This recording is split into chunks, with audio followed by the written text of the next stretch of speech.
Olá, meu irmão, olá, minha irmã. Sejamos todos muito bem-vindos a mais esse projeto novo, Entardecer Espírita. Eu sou Aníbal Buquerque, idealizador desse projeto, e vamos à nossa prece inicial.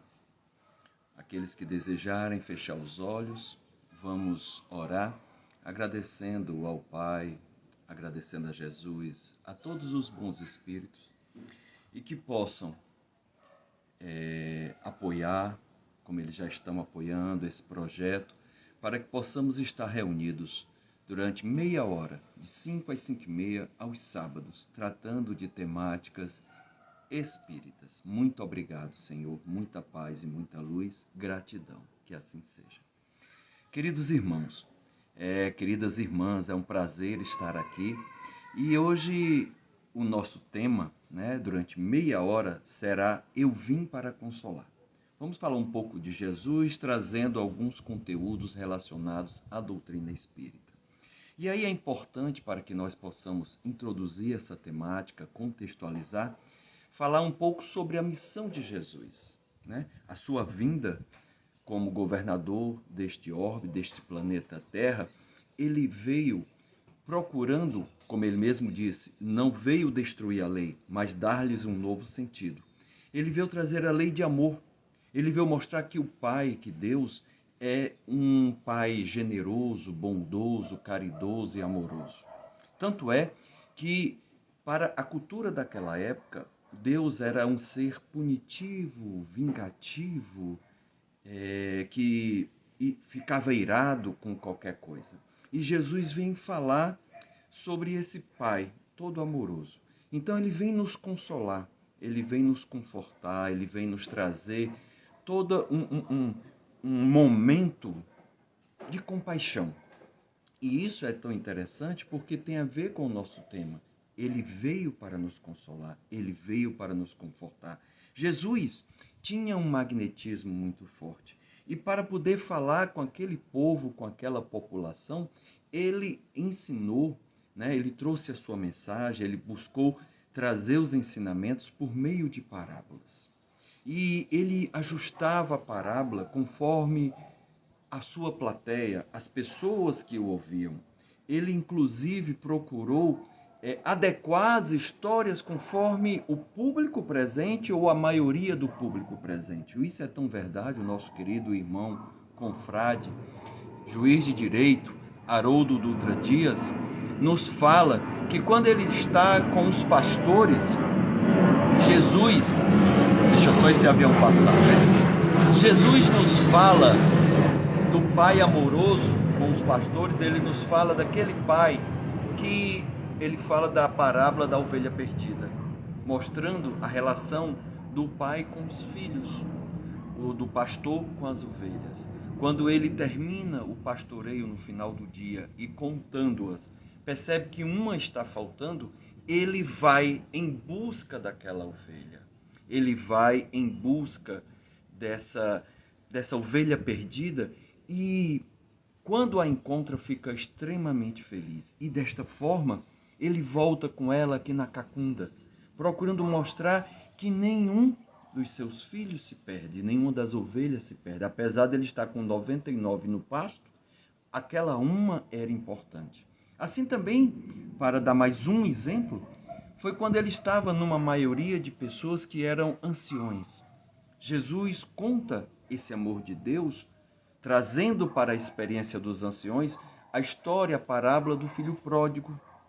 E na parábola do filho pródigo, ele mostra o amor daquele pai por aquele filho que retornou para casa. A felicidade tamanha que ele sai correndo. Um ancião não corre, ele já tem dificuldade de locomoção. E aquele ancião manda matar um animal para fazer uma festa em homenagem àquele filho que retornou. Assim também é o nosso Pai. Mostrando com isso, Jesus, por meio dessas histórias, ele vinha trazer o conforto e o consolo para aquelas pessoas oprimidas, para aquelas pessoas sofridas. No Sermão do Monte, Jesus nos traz uma série de mensagens. Inclusive, o nosso querido Gandhi, comenta que se todas as obras sacras fossem queimadas, mas restasse somente os ensinamentos escritos do Sermão do Monte, toda a literatura estaria salva. Porque no Sermão do Monte, Jesus falando para aquele povo, ele comenta sobre um código de felicidade, sobre as bem-aventuranças, sobre a verdadeira felicidade. Ele também procurou empoderar as pessoas quando ele fala do sal da terra e a luz do mundo, mostrando que nós, irmãos, filhos de Deus, somos o sal da terra e como sal da terra precisamos dar sabor. Precisamos ter sabor ao alimento espiritual. O sal é aquele alimento que ajuda na quantidade certa que a comida tenha um gosto melhor. Em ausência ou em pouca quantidade, a comida fica insossa, fica sem gosto. Assim também somos nós quando não temos um sal, um amor, uma dedicação necessária, um empenho, uma vontade. E em excesso, prejudica. Em excesso, nós podemos sufocar as pessoas. Em excesso, nós podemos prender aqueles que mais amamos. Quando ele fala que nós somos a luz do mundo também, ele inclusive convida no Sermão do Monte para que nós possamos deixar nossa luz brilhar. Para que nós possamos, sem vaidade, sem ser orgulhoso, fazer com que essa luz possa mostrar o caminho para os nossos irmãos. Para que essa luz não ofusque, não encandeie. Para que essa luz seja entregue, seja doada, seja mostrada numa quantidade que seja útil para as outras pessoas, que possa ajudar a iluminar o caminho e assim possamos todos caminhar conjuntamente. Então há uma série de lições e mensagens trazidas no Sermão do Monte que Mateus narra com muita propriedade em seu Evangelho, no capítulo 5. E ele fala de outros pontos, né? Porque a sua mensagem, a mensagem de Jesus, essa mensagem de conforto, ele quebrou muitos paradigmas, mas ele disse, eu não vim destruir a lei. Ele vai falar sobre o ódio, sobre o adultério, sobre o divórcio, sobre o juramento, sobre a vingança e, mais importante do que nunca, a importância de amar os inimigos. E como a gente aprende com a doutrina espírita, que quando temos dívidas com irmãos, que os irmãos não nos perdoaram, que fizemos algo que os magoou, o quanto eles vêm cobrar essa dívida, e muitas vezes ainda na lei de talião, olho por olho, dente por dente. É o que nós temos visto em muitas reuniões mediúnicas de desobsessão. Então que a gente possa ter essa compreensão, e Jesus fala desta forma com muita simplicidade, com muito carinho, quando ele vai contar uma história, né? Uma parábola, quando ele diz assim, imagine que você está no templo e é o momento de deixar uma oferta, deixar um presente, deixar um dinheiro para uma boa causa. Mas se você está no caminho e se lembra que tem algum irmão que reclama alguma coisa de você, deixa aquele dinheiro no canto, não no ofertório, mas deixa no canto e volta e reconcilia-te com teu inimigo. Reconcilia-te com aquele irmão que tem algo contra você. E aproveite isso para fazer enquanto vocês estão caminhando juntos, ou seja, em vida, na matéria. Para que depois ele não venha reclamar do juiz a dívida que você tem perante ele, ou quando ele não tem paciência, ele quer cobrar a dívida com as próprias mãos, fazer justiça com as próprias mãos. E é isso que eu tenho visto e nós vemos na literatura espírita e vemos muito em reuniões mediúnicas. Jesus, por meio dos seus ensinamentos, procurando nos consolar, ele veio nos libertar de nós mesmos. Em nenhum momento ele pediu que aquelas pessoas que ouviram a sua palavra, ouviram a sua mensagem, o seguissem. Não.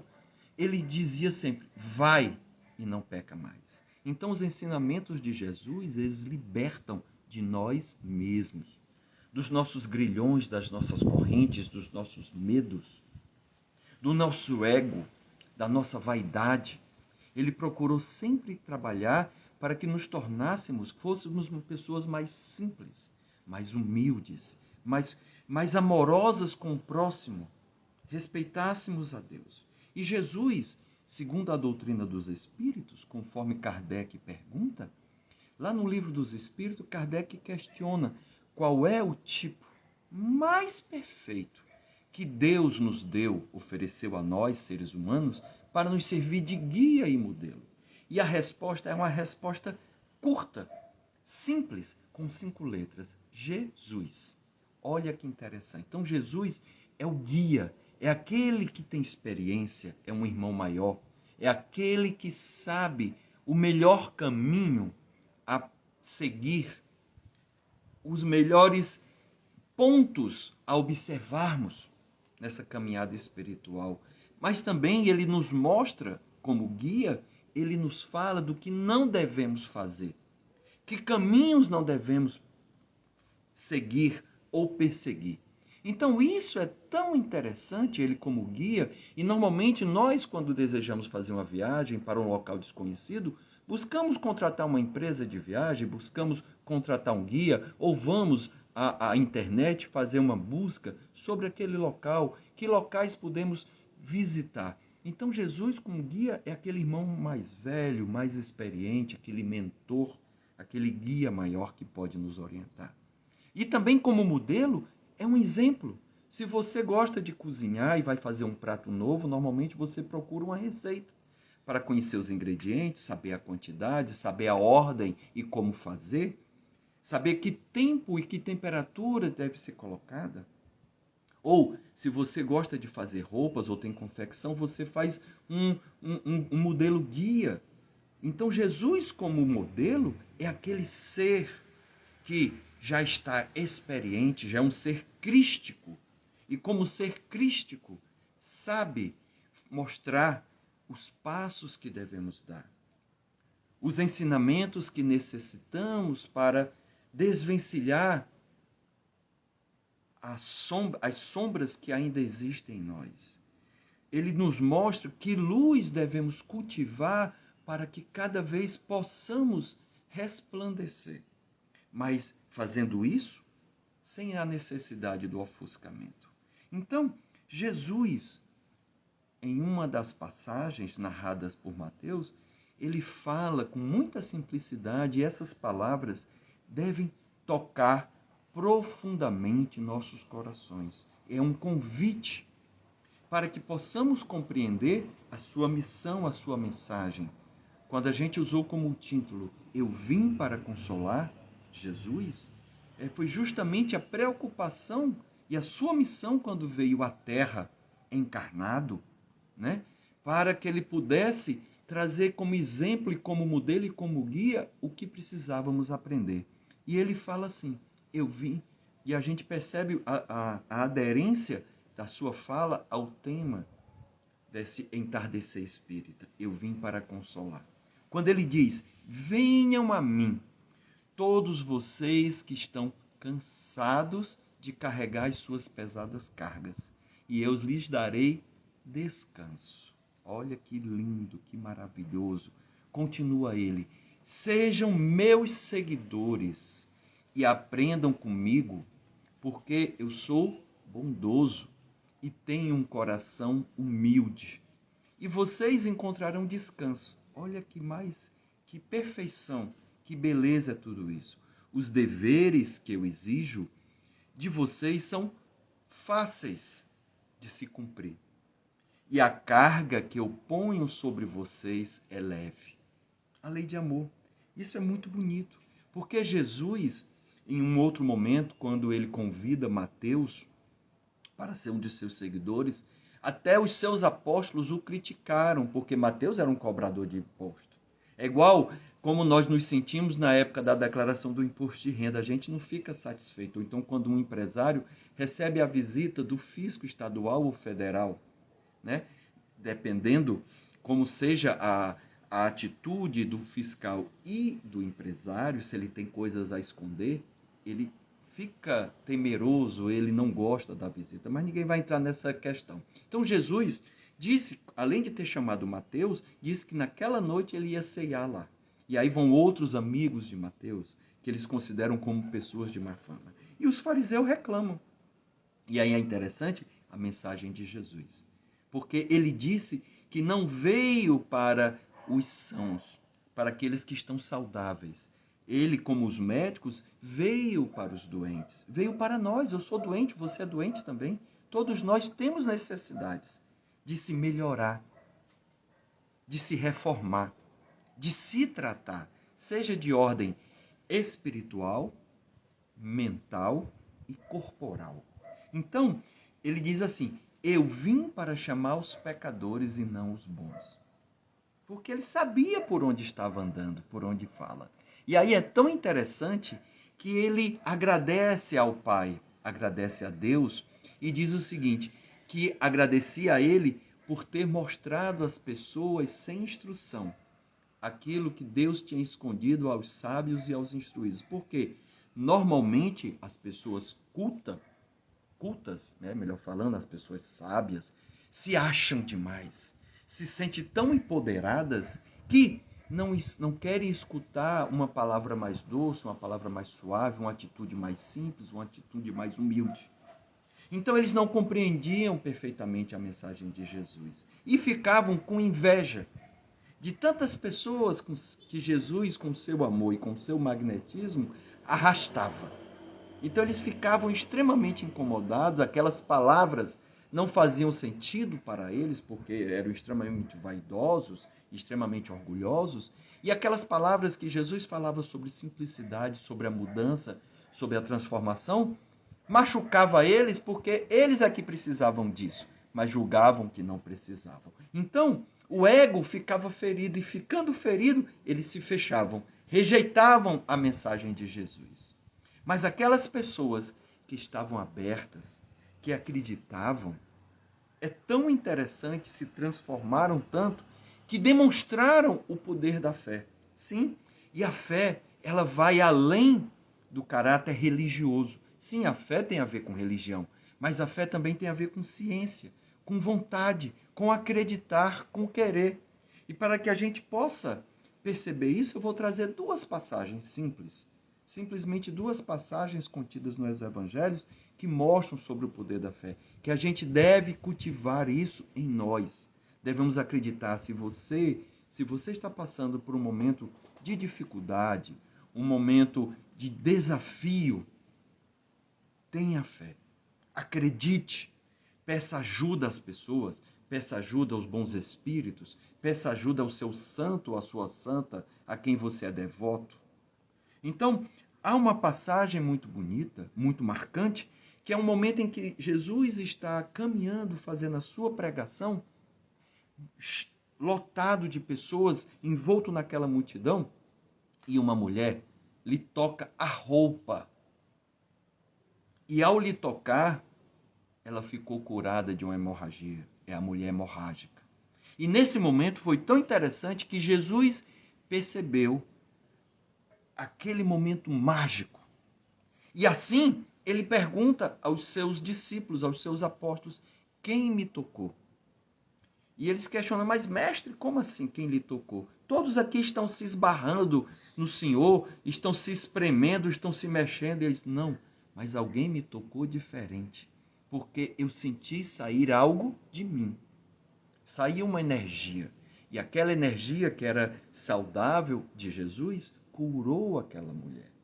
Às vezes a gente sente só quando a energia, que uma pessoa passa uma energia tão ruim para a gente que nos consome, que ficamos cansados, que ficamos extenuados, que ficamos para baixo.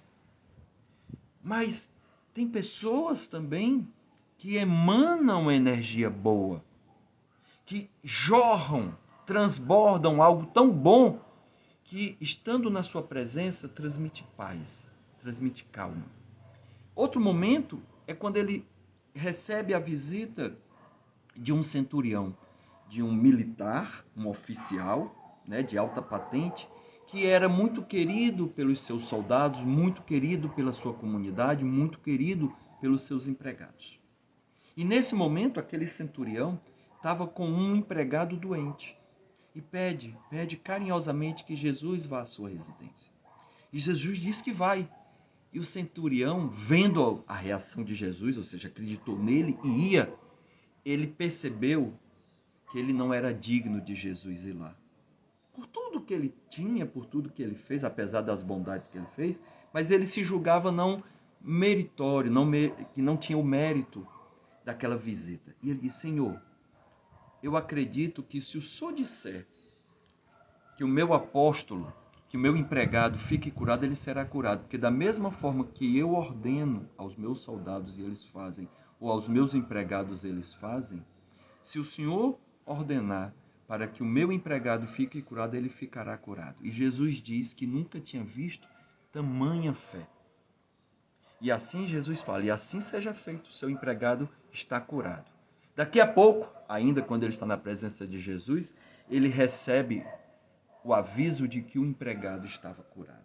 Então é tão interessante, são coisas que às vezes a gente não percebe a energia que a gente pode movimentar no interior nosso, que faz milagres, que move montanhas, né? Isso é muito gostoso, isso é muito bom, isso é muito importante, isso é necessário.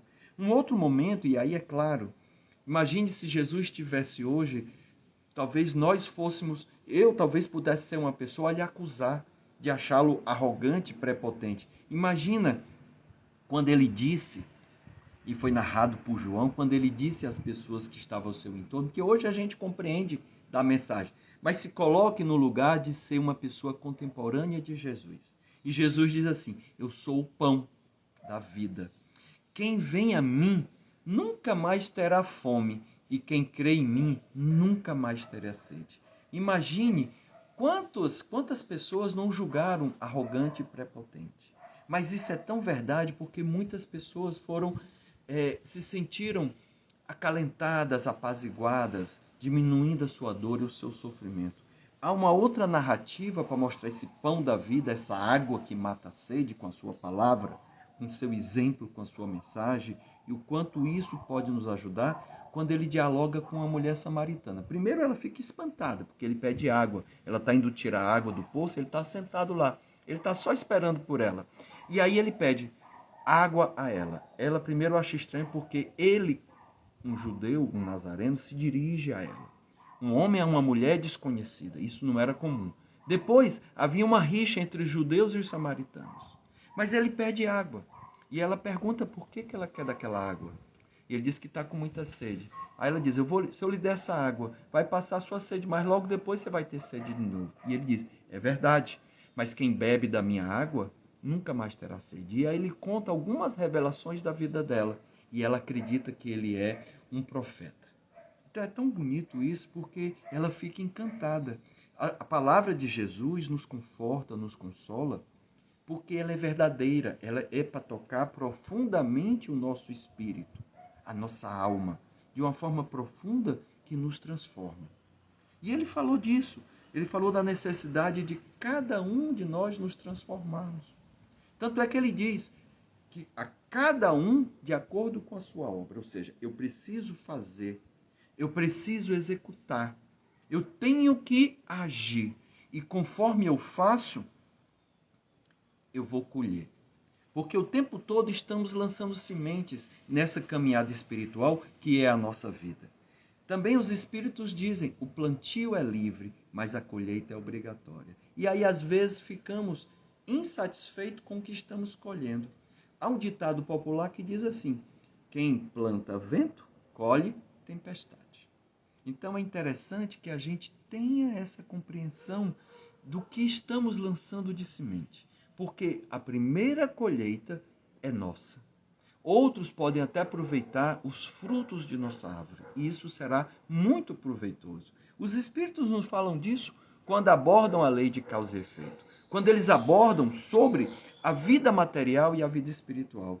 E lê do engano quando eu imagino que a minha vida na matéria de forma confortável, curtindo, se ela pode não ser saudável. E aí eu queria trazer um exemplo concreto narrado na obra Nosso Lar, em que o espírito André Luiz, um médico da Sociedade Carioca, né, com posses bem na época da década do livro, ele era boêmio. E na sua boemia ele gostava de curtir a noite, de namorar, de ter várias mulheres, de beber, de fumar. E quando ele morre, quando ele desencarna por uma doença, inclusive sexualmente transmissível, que nem ele pôde combater, né? Ele sofre muito por mais de 8 anos, numa região de sofrimento, no mundo espiritual, intitulado pelo próprio André Luiz, de umbral. Então ele achava que a vida que ele estava levando, depois ele aprende, que era uma vida perfeita, uma vida maravilhosa, uma vida de curtição. Só que ele não tinha noção o quanto aquilo foi degradante para ele. Então a gente precisa ter uma compreensão que a vida espiritual é uma consequência da vida material e que nós possamos aproveitar de uma forma melhor a nossa existência enquanto encarnados, para que assim não venhamos a sofrer ao desencarnar e principalmente em próximas reencarnações. Precisamos também, nessa mensagem de Jesus, né, que ele veio para consolar, precisamos compreender as influenciações espirituais. E em vários momentos, em várias passagens da Bíblia, Jesus fala das pessoas endemoniadas, de pessoas que estavam próximos a ela, espíritos que desejavam fazer o mal. Hoje, na doutrina, graças a Deus, a gente procura lidar e entendê-lo como irmãos, procurando ajudá-los também, procurando dialogar e trazer um conforto. Então, a influenciação espiritual é algo que é claro, tanto de espíritos inferiores, mas principalmente a influenciação espiritual de bons espíritos, de espíritos protetores, familiares, anjos da guarda. E Kardec pergunta, lá no Livro dos Espíritos, há uma pergunta que ele faz o seguinte, ele pergunta se os espíritos nos influenciam. E a resposta é muito interessante, eles dizem, muito mais do que nós imaginamos. Muitas das vezes são eles que vos dirigem a vida. E às vezes fazem isso de uma forma tão sutil, tão sem perceber que a gente não tem noção. Então, meus queridos irmãos, a gente precisa aproveitar bastante o nosso livre-arbítrio. E aí eu trago uma frase para ir concluindo, né? Próximo da nossa conclusão, temos um pouco menos de 2 minutos, porque eu quero sempre fazer só meia hora para ser objetivo, para que nós possamos aproveitar o entardecer e seja um entardecer espírita, de uma forma prática, de uma forma objetiva, sem muita firula, sem muito arrudeio, sendo objetivo. Se possível, a cada sábado a gente vai divulgar um tema e sempre meia hora, de 5 a 5 e meia, para que a gente possa aproveitar essa tarde, aproveitar o céu, aqui eu estou no espaço aberto, em minha residência. Então, o querido apóstolo Paulo, quando vem falar do livre-arbítrio, ele fala o seguinte, tudo posso, e é verdade, mas nem tudo me convém. Então, que a gente possa perceber, ter noção do potencial que temos, que muitas vezes não exploramos, mas também o cuidado que temos que ter no uso desse potencial, dessa liberdade. E aí, é importante que a gente compreenda, nessa história do tema, as 2 últimas coisas que eu gostaria de falar. Quando a gente escolheu o tema, eu vim para consolar, as palavras de Jesus, é porque também, além dele ter vindo para isso, ele delegou para cada um de nós essa missão. Há um momento em que ele está conversando com Pedro e ele faz a mesma pergunta 3 vezes. Pedro, tu me amas? E Pedro diz, sim, Senhor, eu te amo. Então, apacentas as minhas ovelhas, ou seja, oferece o alimento espiritual para elas, instrui, guia. Jesus pergunta novamente, Pedro, tu me amas? Sim, mestre, claro que eu te amo. Então, apacenta as minhas ovelhas. E as ovelhas somos todos nós. Mais uma vez, Jesus pergunta a Pedro, Pedro, tu realmente me amas? E Pedro, já impaciente, porque Pedro era impaciente, diz assim, Senhor, quantas vezes eu tenho que dizer que te amo? Sim, eu te amo. Então, apacenta as minhas ovelhas. Ou seja, que a gente possa oferecer esse alimento espiritual. E todos nós somos esse Pedro. Sim, que possamos ser, como a Mara disse aqui. Coisa linda, meu amigo, você me emociona com suas palavras. Fico feliz. E por último, lembrando Paulo, para concluir essa apresentação, essa meia hora de entardecer espírita, que possa nos inspirar, que possa nos motivar, que possa ser um elemento transformador na existência de cada um, como os espíritos querem de nós. Paulo fala o seguinte, para que nós possamos entender esse ensinamento de apacentar as ovelhas, propagar, e que nós possamos usar em tudo na vida. Ele fala assim, e tudo quanto fizeste, ou seja, e tudo que você faça de todo o coração, de todo o seu coração, de todo o empenho, de toda a força, como ao Senhor e não aos homens. Então nós somos, cada um de nós, temos essa missão, temos esse papel de ser o sal da terra e de ser a luz do mundo. Muita paz, muita luz. Vou fazer uma breve oração para encerrar e respeitar esse tempo, esse seu tempo que você aqui está presente, né, ouvindo-nos. Agradeço bastante. Espero que seja um projeto, o Entardecer Espírita, que venha durante muitos sábados. Então, meus amados irmãos, minhas amadas irmãs, gratidão pela presença de cada um de vocês. Que nós possamos aproveitar os ensinamentos do Mestre Jesus. Que nós possamos ficar em paz, em harmonia e possamos deixar florescer em cada um de nós a sua palavra. Muita paz e muita luz. E convido a cada um de vocês, esse material ficará no IGTV e depois eu vou compartilhar também no YouTube Aníbal Albuquerque. Caso você queira, você pode ir lá compartilhar com outra pessoa que possa ser útil. Um beijo no coração de cada um de vocês, minhas irmãs, meus irmãos. Muita luz, que assim seja.